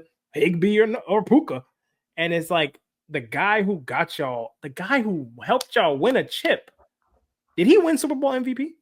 Cooper Kupp? No, it was he did, right? No, it was okay. Cooper Kupp. The guy that won Super Bowl MVP is no longer involved in the offense, and that is crazy to me. I'm looking at Sean McVay. I'm looking at Matt Stafford. I think it might be time to start looking at other options for QB. I know they're not just going to drop Matt Stafford and tell him good riddance, but I do think it's time for them to start looking to plan for a future quarterback because Cooper Kupp not getting any younger.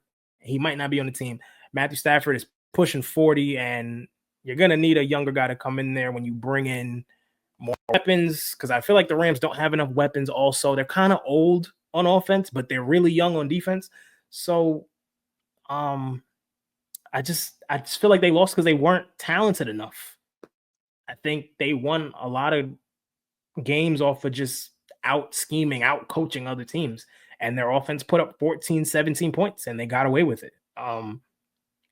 As for the Eagles,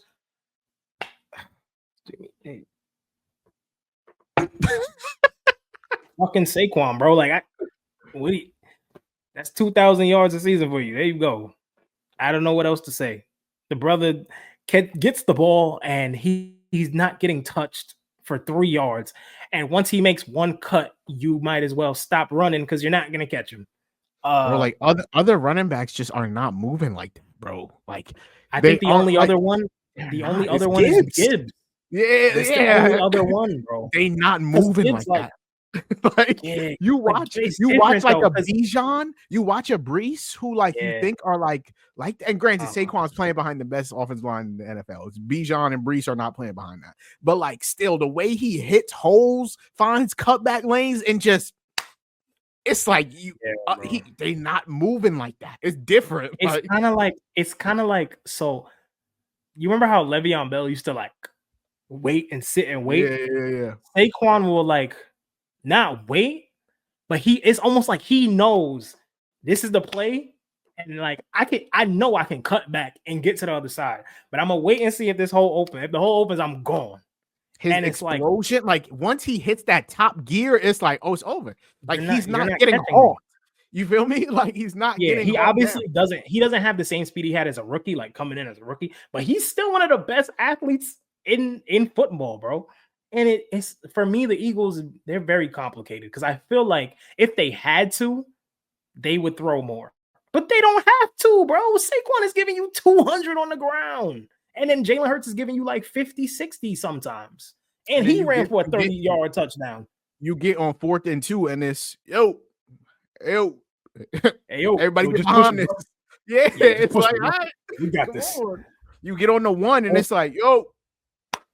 Automatic touchdown, bro. I don't think I've ever seen any. I think maybe one team has stopped the touch push for the last 3-4 years, bro. Everybody do it now. The Bills do it now. The Ravens do it now. It's like, okay. I don't know why the Bills weren't doing it earlier, bro. Josh Allen is a tank. Yeah.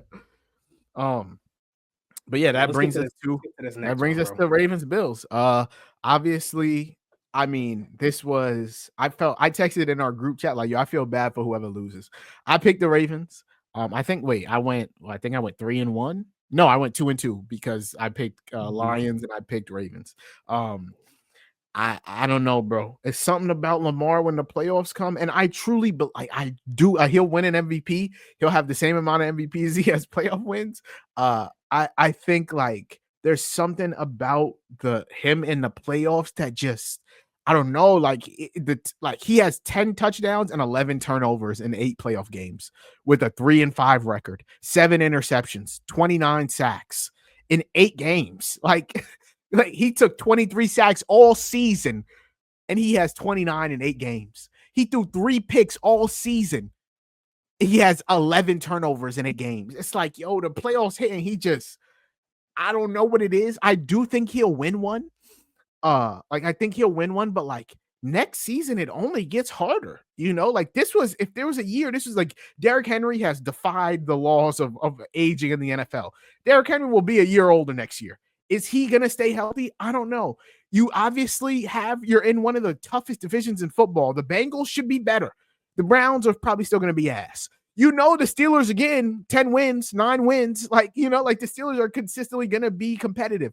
And I don't know if you looked at the Ravens schedules next year, like the opponents they have to play, but they have a fucking stacked schedule, bro. Like they play obviously the AFC North, so Bengals, Browns, Steelers. And then at home, twice. And then at home, they play Bears, who should be better. They play the Lions, they play the Texans, and they play the Rams. All are not like pushover games. And then on the road, they obviously play the same for the AFC North teams. They play the Bills on the road. They play the Chiefs on the road. They play the Vikings on the road. They play the Packers on the road. They play the Dolphins on the road. Like, they got a fucking loaded schedule next year. Other than the Dolphins, everybody else going to be other than the Dolphins and the Browns, everybody else is going to be tough. Like, they got to play Josh, Joe, and Pat. Like, you got to play that top 3. It's like, damn. Then you got to play CJ. Then you got to go to Lambeau and play the Packers, which is never easy. It's like, God damn. It's just a lot going on for the Ravens. So, I don't know. I feel for Lamar. I truly do. But I mean, I'm happy for Josh. It's just like, this don't mean nothing, though. Like, as crazy it is, this don't mean nothing. Like, if you go on Sunday and you lose this, nobody will give a fuck about this game. Like, it's just, nobody will care that you won if you get to Sunday and the same thing happens. It just won't matter. So for Josh, cool. You back in the AFC chip. You got to go to the bowl, brother. Like, that's all that matters. But how'd you feel about this? I picked the Bills to win. So I think I went 3-1. I don't think either of us picked the Lions to win. I mean, the Lions to lose. Yeah. I didn't pick it because I had an agenda against Lamar. Oh, he's trash in the playoffs, whatever. I literally just picked it because I was like, the Bills are playing at home. They play a lot better at home than they do on. They were undefeated at home this year. Exactly. But in the playoffs, they really don't lose at home outside of the Chiefs last year. Yeah. Whenever they play at home, it's like pretty much a dub. And I think, like with Lamar, bro, I told you this. I think he's this generation's Peyton Manning. He's going to, if he wins a Super Bowl. If not, I mean, it's like he's going to win MVP, most likely.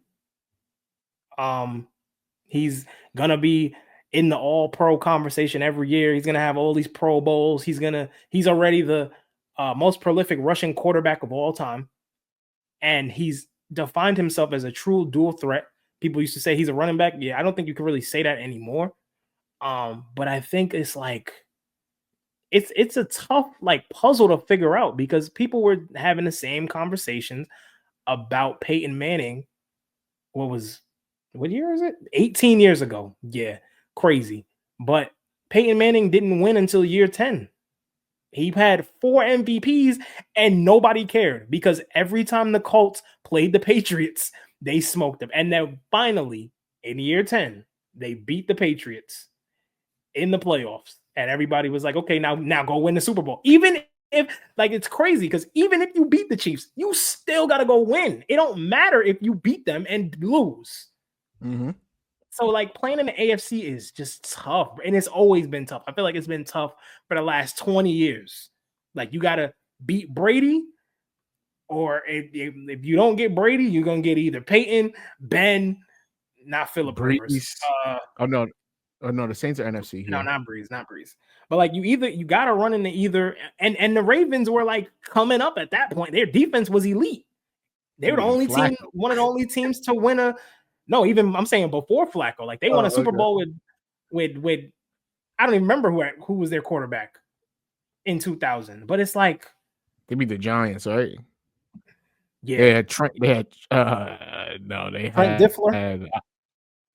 Trent Dilfer. Yeah, he threw for 153 yards. The only reason I know who that is because he was an ESPN. He was on ESPN when we were kids.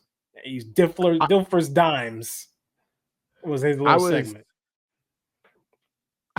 I posted the TikTok on YouTube, and the first comment we got is, "This shit is racist. Neighbors, BTJ, JSN, Garrett Wilson. None of those dudes are better than McConkey."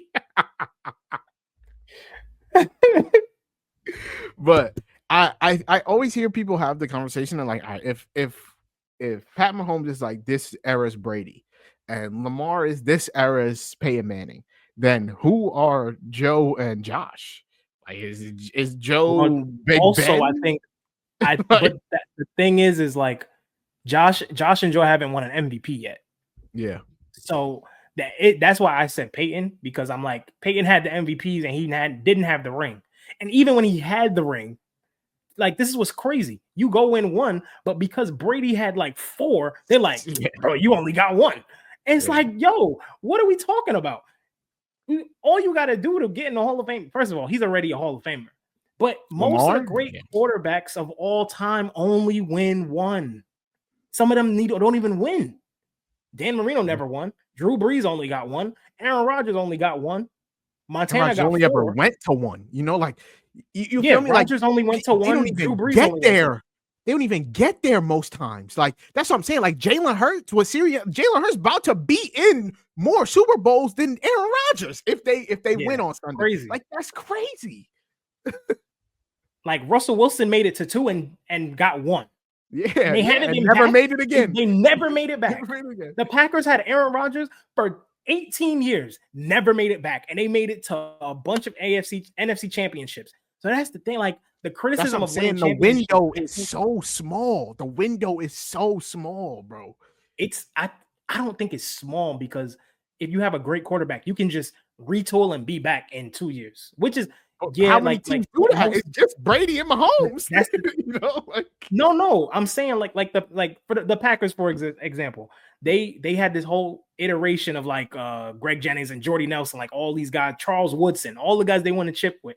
Then they realized, oh, these guys are getting old, so we got to get them out of here. And then they were still relevant though. Like, some teams just disappear, like dismantle and fall apart. The Ravens are not going to fall apart. They've had the same coach for almost 20 years, and they're always competitive. The same thing we said with the Steelers.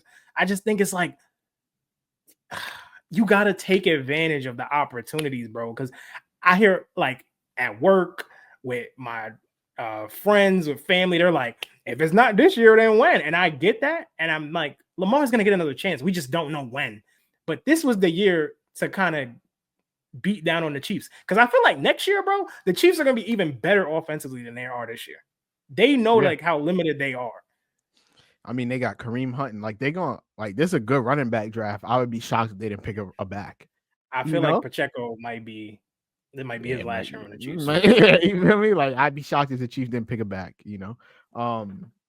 But yeah, I mean, that can shift us into the last segment here, our championship Sunday picks. We got 2 games. We got Commanders, Eagles, Bills, Chiefs. We can start with Commanders, Eagles, bro. Who you got? I'm picking the Eagles. My Super Bowl pick from the beginning. You could go back. Chiefs, Eagles. And I said it on a whim. Just using my brainicles, my brain cells. I just feel like the Eagles defense is gonna be too much for Jay Daniels. And I want to say that the main factor for me is not even the Eagles defense. It is Jalen Hurts and his health, because he twisted his knee or his ankle or something. That boy was on perks at the end of the game, bro. So he was in some pain. He was high as hell in that post-game interview. I think if Jalen Hurts is healthy enough to be a threat, a rushing threat, the Eagles should win this game pretty convincingly. The first game they played, it was a little bit of a struggle, but first divisional matchups are a little weird. Like, you don't really know what you're matching up with. And then Saquon kind of just carried them to the victory. And the second one, it looked like they were about to blow them out the water. Then Jalen Hurts gets hurt, and you got Kenny Pickett out there. If Kenny Pickett steps out there next week, the Commanders will win that game. Kenny Pickett is garbage. But if Jalen Hurts plays, I feel like the Eagles should win convincingly, and I think Saquon will have a great game. I think A.J. Brown might get involved. I hope he gets involved. He might crash out even during a win. I really want Jayden Daniels to make some history. Like, I'm a sucker for witnessing history and then being able to tell my kids about it in 20 years or whatever. But I just don't think the Commanders have enough. I think they've been the hottest team in the NFC up to this point. But I think the NFC kind of just had half of the talent in their bracket knocked off in the first weekend, and now you just have the Eagles sitting there, and the Eagles haven't been that good. They just been good enough to win. But I think they'll put it all together eventually, and that will be this week. Yeah, I mean, I'm torn between what I want to happen and what I think is going to happen. I want the Commanders to win. Like, I truly do want Jayden Daniels to go to the Super Bowl his rookie year. That would just be crazy. Like, I just think for the vibes, for what the NFL is missing, let's do that. Let's have Jayden Daniels in the Super Bowl. Why not? Do I think that's going to happen? No. Eagles beat the this is the third time these teams are playing. The Eagles beat them the first time they played. The Commanders won the second time, but they're playing with Kenny Pickett. And Devonta Smith dropped a pass wide open that probably would have won the Eagles the game. I don't think that's happening again this time. So these two teams know each other very well. I just think that the Eagles are the better team. Like, I think when you get down to this in championship games, like, it does just come down to, okay, let's say both quarterbacks play average. Let's say Saquon does what he does, Jayden does what he does, Jalen does what he does, Terry goes crazy, AJ goes crazy. At the end of the day, like, I just think the Eagles are the better team. And so I think that they probably end up going to the Super Bowl. Also, history just isn't on Jayden's side. Like, no rookie QB ever has been to the Super Bowl. Granted, like, somebody's got to be the person to do it. Somebody's got to be the first to do it. So maybe it's Jayden. But I'm going to say, as much as I want the Commanders to win this game, that I do think the Eagles end up winning. And the last game of the slate, Bills Chiefs. Josh Allen, Patrick Mahomes meeting in the AFC Chip game yet again. I'll go first here. I think for me, Josh Allen is my MVP. I think I said this. You gonna say that every week? I am. I will. I will continue to reiterate that. I think that Josh Allen's my MVP. Showed it to you. Showed you why on Sunday too. But I think that Josh Allen is my MVP, and I put this in our group chat too. I think, like, everybody's better than Mahomes until it's time to be better than Mahomes. Like, it's cool. You could do all this in regular season. You could do all this. You could beat Lamar, and, like, people can think you are a better quarterback than Mahomes. But when it's game time and it's winner goes to the Super Bowl, no one has been better than Mahomes. So, like, I'm going to have to see it. But I said before, I don't think this Chiefs team is who they have been. And eventually, like, 7 straight, 3 AFC chips, maybe 3 Super Bowls, like, somebody's got to put a fucking end to it. And I think it's going to be Joshua Patrick Allen. So I'm taking the Buffalo Bills to slay Patrick Mahomes and the Chiefs, end that little dynasty, send him packing, go home, go to fucking Cancun, wherever it is. And I think we get our second Super Bowl without Brady or Mahomes in the last 9 years. Like, that's crazy. But in the last 9 years, there's only been one, and it was Rams Bengals. Other than that, every other Super Bowl has had either Brady or Mahomes, and not this time. Josh Allen, Jalen Hurts for the fucking ring. Mark my words. Who you got?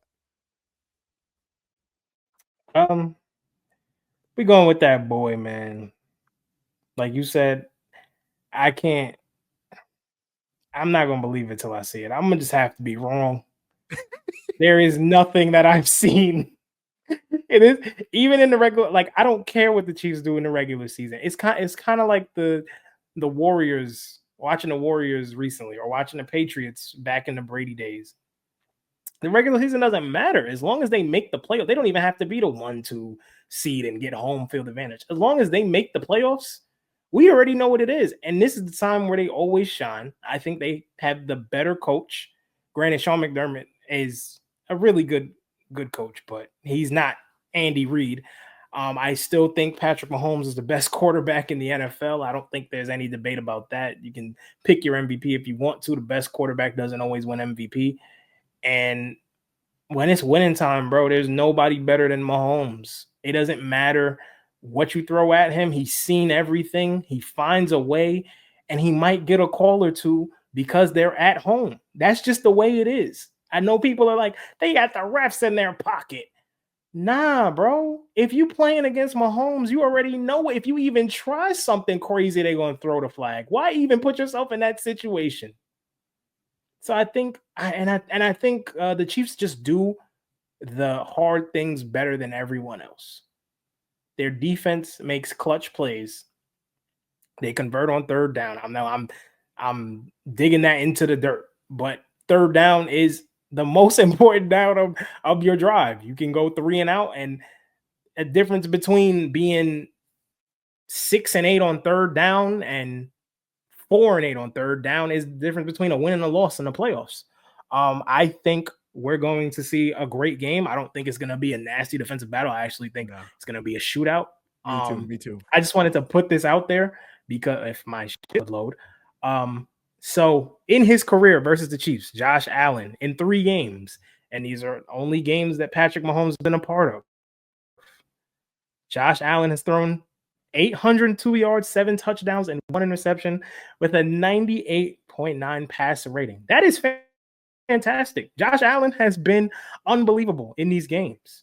It's not to say, like, I'm not picking the Chiefs because I think Josh Allen will sell the game. He hasn't been turning the ball over. So comparing Mahomes to Josh Allen's stats are amazing, but Patrick Mahomes also 918 yards, 8 touchdowns in those 3 games with a 126 passer rating and no turnovers. That turnover is probably the difference in one of those games.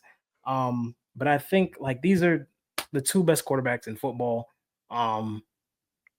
With those types of matchups, you really don't know what's going to happen. Sometimes you think it's going to be a shootout and we end up getting disappointed. And other times you're like, it's going to be boring. Both offenses kind of just run the ball and play the right way. And then we end up getting a classic. So hopefully we get another class like 2021. And if it goes OT, it's going to be a good one because last time those rules were not in place. So I kind of want OT just to justify that. So my boy get his get back. Yeah.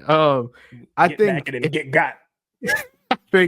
I think it's gonna be one of those games where like both quarterbacks play incredibly and like it's not their fault why they lose. Like I think it could be like Josh every time. I think it could be a situation where like if the Bills lose, Josh leaves the field with the lead and a minute left, and the Chiefs end up winning. Or Mahomes leaves the field with the lead and a minute left, and the Josh Allen wins the Bills the game. And it's like you can't blame Mahomes. Like he did his job. So if either of those teams are in that situation, whose defense do you trust more to get a stop? The Chiefs. Right. Exactly. And that's why I'm picking the Chiefs, brother. Because I feel like they just execute better on both sides of the ball. Like if Mahomes steps out on the field and there's 45 seconds left, no timeouts. 45 seconds, no timeouts. Like I feel like it almost the same thing happened last year. Like the Bills did everything right. They drive down the field, they get in field goal range, kicker sell, Mahomes get the ball, boop, go right down the field and win the game. Like it Travis happens all Kelce, the time. 28 yards. Oh my God, Xavier Worthy, 62 yards. And then it's gonna be Josh Allen throws to Hollywood Brown. And then on the Bill side, it's gonna be Dawson Knox with the catch. He's going 40 yards. Oh, he fumbled. Yeah, the ball's on the ground. Someone's gotta pick it up. The Bills are just looking at it. Yeah, bro. Oh, bro. It should be a classic. I'm excited for that one, bro. I feel like obviously the 2021 divisional game, one of the greatest games we've ever seen. And even in that one, it was like Josh Allen just had to watch Mahomes do him in again, and it's just tough, bro. Until you're that guy, it's just really, really tough. And to be the guy, you got to beat the guy. So yeah. This is Josh Yeah. Allen's. This is his moment. If he His don't do moment. it now, It's I the don't know if moment. it'll ever get Yeah. done. You got to do it eventually. And so, I mean, there's our picks. That's the podcast. I hope you guys enjoyed.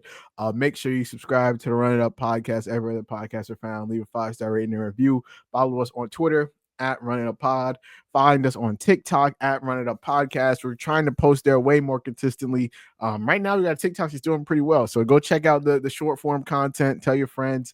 You can find me on Twitter at Najee_Jalal at JSandy45_ Justice and Khalil's will be in the description down below.